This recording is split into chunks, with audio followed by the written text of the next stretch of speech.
Yo, hip hop heist, man. What up? We back at it with another reaction. Trippie Red is beefing with music's royal family. Shout out to Hello Yassine Extras for the clip.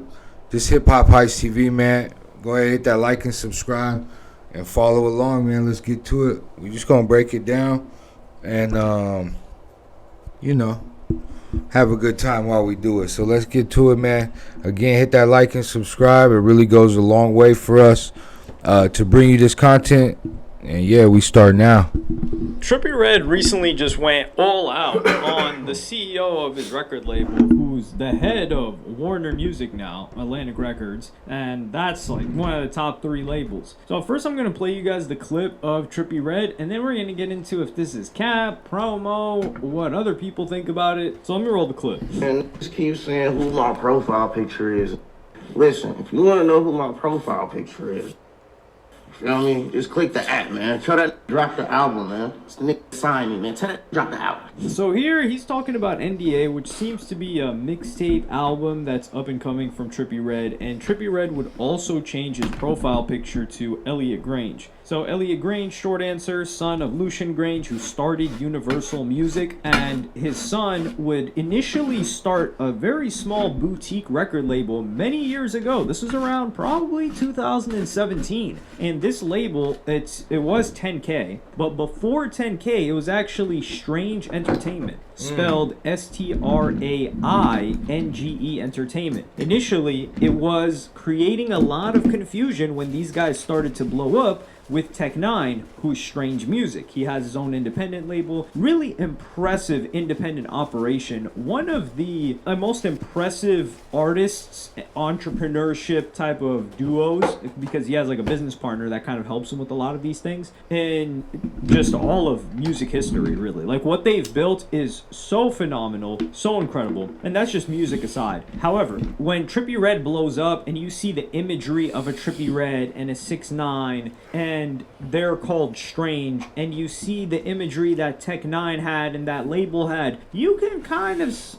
I'm not saying that Trippie Red was listening to Tech Nine and was like, oh, I'm trying to be like this guy, but there's confusion there. So this causes issues with business. And that's why I think they added the I into the Strange Entertainment, but then eventually they just canned it all together. I don't know if some legal stuff was happening behind the scenes. I'm almost certain. Yeah, shout out Tech Nine, man. He really, from the ground up, Strange Music,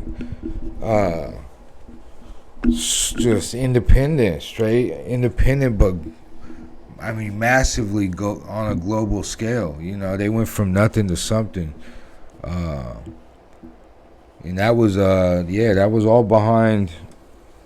That was all behind the mind of Tech Nine, bro, which is amazing. Shout out Tech Nine, bro. He's probably on the stage right now somewhere in the world for sure.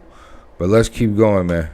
Some legal stuff was happening behind the scenes, but I can't confirm it because Tech Nine would even diss them in a track called No Reason, which is 8 years ago. And he says, copying me and the property. Poppy, you jammed up. With Aki's the camp. That's crazy. I didn't even know this was happening. Trippie Red was beefing with Tech Nine. That's nuts. But let's follow along. Let's see what he said. Don't mock me, the brand's us. Strange Music, the game, shoot this right at the fakers. They came stupid with the claim you can took for you change and name usage. And then he also says, stop, you ain't ready to brawl, you can hang. Lock you two dead in the jaw, you claim Strange. It ain't K, the Can City to jam with me. You damn sissy, eat up a oxy to stand stiffly in my pants with me. So eventually they would change to 10K projects, but it doesn't change the fact that Trippie Red was probably like the first signee on there, other than this other guy who was from the Pacific Northwest. I forgot his name. I think it was like Roy. All right, man. We're going to bypass the ads and get to a couple comments real quick. Let's see. It says Jag at Night, to clarify, Wish was on Life's a Trip, which dropped 8 years ago. He got timeless music.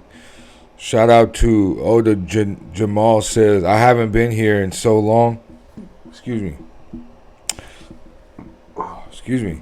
Gang employment hits hard. But yeah, let's get back to the clip, man. Roy something, not Roy Woods. He was on OVO, but no, Rio Cragun. Yeah, REOCRAGUN. That guy had some great songs when he first got on there, but he wasn't a rapper. He was maybe more of like a singer, R&B style. But Trippie Redd brought 6ix9ine into that label as well. So Trippie Redd and 6ix9ine were the hallmark of this record label for forever. And through that, Elliot Grange built up a roster. He started to sign more people, started to sign more rappers. They would eventually sign Ice Spice. In between that, they did a deal with Internet Money, which became very fruitful for the both of them. And they also had some pop hits too. Like the TikTok era, these guys were dominating. They had Ian Dior on there, and Ian Dior was streaming like crazy during the TikTok era. Also, they had this girl Salem something. She had this song Mad at Disney. I don't know what else she's done. I haven't looked at her catalog. And then they started to venture a little bit out of hip hop. But Trippie Redd did a lot for this company, and the success of this company with him bringing in 6ix9ine as well and their beef and all of that. If I'm Trippie Redd, I'm feeling like, yo, I helped build this. It's almost like, you know, the record label that's been there for decades, and they're like, yeah, we built this artist, so we want to get everything we can out of them. It's somewhat mutual, where Trippie Redd's looking at this guy and he's like, yo, this guy's damn near the owner of this whole Warner building now. I helped build this guy up. I was popping. He was nobody when he came here. Yeah, he's related to, he's his father's son, but he still had to prove himself, and Trippie helped him with that, and Trippie built up a big catalog for him. And if we also look at Trippie's catalog, Trippie has not dropped an album in nearly 3 years, a solo album. So he dropped an album with MGK in 2000. Yo, that one was dope. That was right around the time that Chris King passed away, actually. Shout out, long live Chris King too. Chris King, I actually filmed one of his shows back in 2016. Snotty Nose Mafia, Snotty Nose Records, I believe. But yeah, Chris King. So I heard this MGK and Trippie album when it came out, and that shit was dope, you know. But he hasn't dropped a solo project in like 3 years. That's kind of interesting. And now we're kind of getting the reasoning why, or at least from his side, is that it's being held up, you know, by the label, and we have yet to hear their side of what's going on. But, you know, again, this could all be part of marketing too. You know, I'm really big on that and trying to see through the, read between the lines with that, because again, now we're talking about it. He put out some Instagram story about it, and now we're talking about it. So we could be getting another Trippie album very, very soon. But let's keep going, man, and then we're going to wrap this one up. Thank y'all.